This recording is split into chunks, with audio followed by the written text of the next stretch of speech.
What is up, guys? Alan here at Import Wizards, back once again with another competition for this amazing R32 we have here.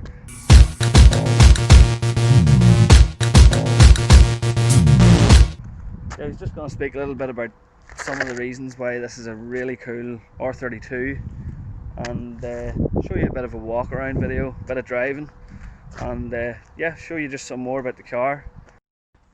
First of all, you can see how OEM this thing looks. For those that are really familiar with Skylines will know the front bumper bonnet grill isn't OEM GTST because they usually come with a little bonnet that comes down over the grill. It doesn't really look great compared to the GTR styling which this one has. The bumpers, grill, bonnet, everything's all OEM GTR from Nissan, so it's all aluminium lightweight bonnet, plastic bumpers, plastic grill. Nothing's really cheap on this car, guys. It's been done right. It's probably in my opinion, one of the nicest ways you could ever have an R32 OEM. Lovely projector style headlights, orange lenses. Then just to point out the wheels here, VERTEC VR5 by MANARAY. These are a proper JDM wheel, guys. They're not cheap copies or anything that you can get on the market over here. You know, really tasty looking little wheel. Bit wider there on the back, just staggered. Obviously looks a bit better for the Skylines. You can see there the brake calipers, twin pot.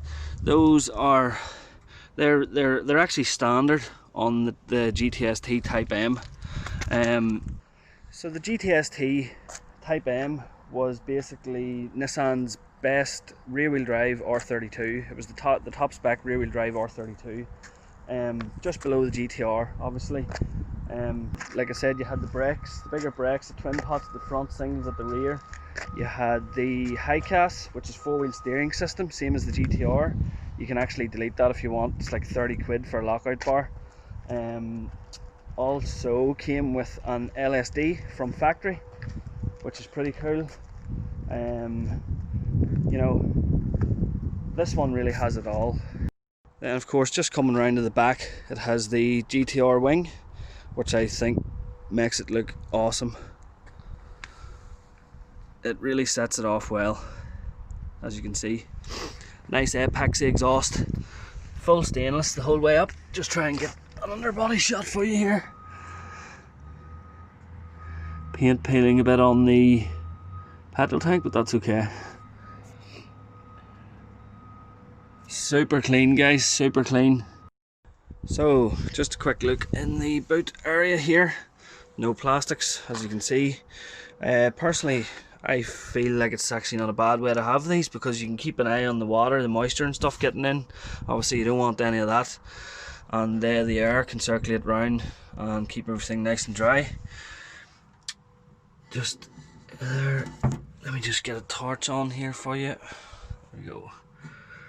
Yep, nice and clean. Okay, is that just a bit of dirt? Yep. Other side, all good. Just let you see underneath of these pockets here.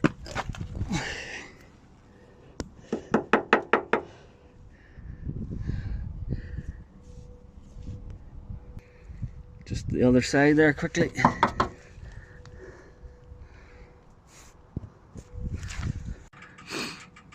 Just the underneath there for you. I know you can't really see much, but it gives you an idea.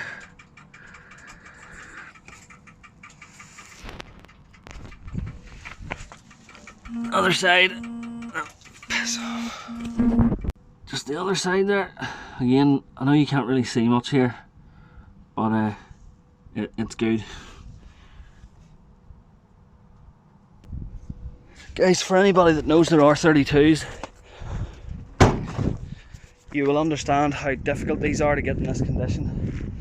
They're really susceptible to rusting. The chassis and sills, underbody, things like that is paper thin. It's the way Nissan made the R32s. Doesn't like the bad weather. You know, 80% of these R32s, when you look at them in Japan, they've got rust problems. This one is 100%. It's one of the, you know, spent the ages trying to get one like this. Right, onto the bonnet. Guys, factory RB20 DT that the Type M comes with.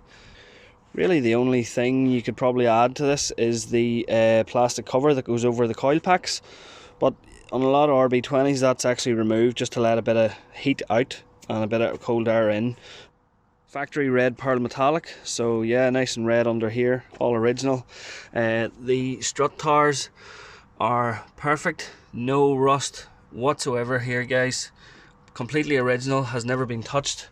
That's always a really nice thing to have with your R32 Skyline. They're absolutely solid. Even at the back there, that's normally a place where water would run down, you'd get rusting issues. It's 100%. The boost isn't even turned up on this or anything, so the engine has never been put under any sort of strain. I think we're on 120,000 kilometers. That's all been verified with the auctions and with a couple of the VIN checkers and things that we do in Japan. Completely original miles, original engine, transmission. Just a quick look at the interior. Nice and clean, nothing too over the top. I mean, guys, as you could imagine, for a car coming up to 30 years old, there is going to be some areas where it's just worn and things, you know, like the bubble here that most R32s have. It's nothing really to be too concerned about. Everything works. It's a nice place to be.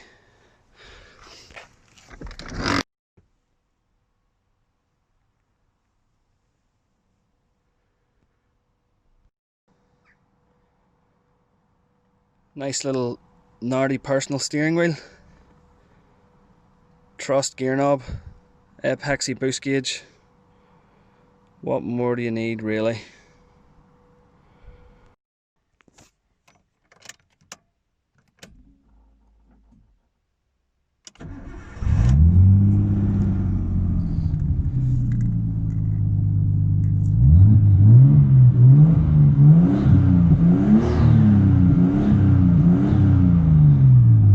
Just notice the oil pressure gauge there, the factory one, just sitting below 4. That's pretty perfect there, as far as, you know, factory oil pressure and the factory gauge goes. You couldn't ask for any better than that after 30 years, as they tend to be quite unreliable. This one is still working perfectly, and it's great to know. So yeah, everything else, I mean, fairly self-explanatory. It's all working. The aircon is actually still working, which is great. Nice little Clarion head unit. I haven't used it much, to be honest.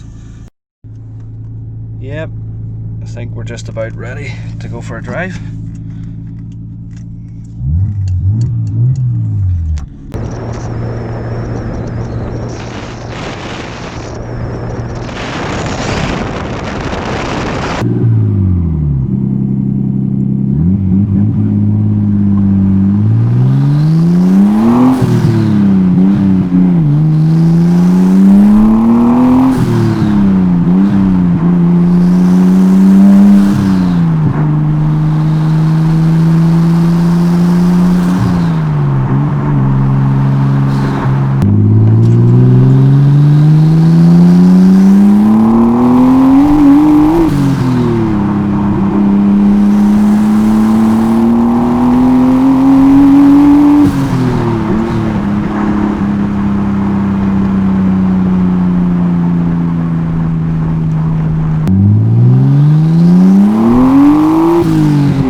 that's about it. Thank you so much everybody that's entered so far. We'll try and wrap this up as quick as we can. We'll do another few posts. For anybody that still wants to enter, you'll find the link in the description of this video. Just click on that, it'll take you through to the website where you can check out. Your number will be listed on the Facebook page before the start of the draw. Thanks again guys, can't wait to hand this video over, and good luck everybody. Thanks.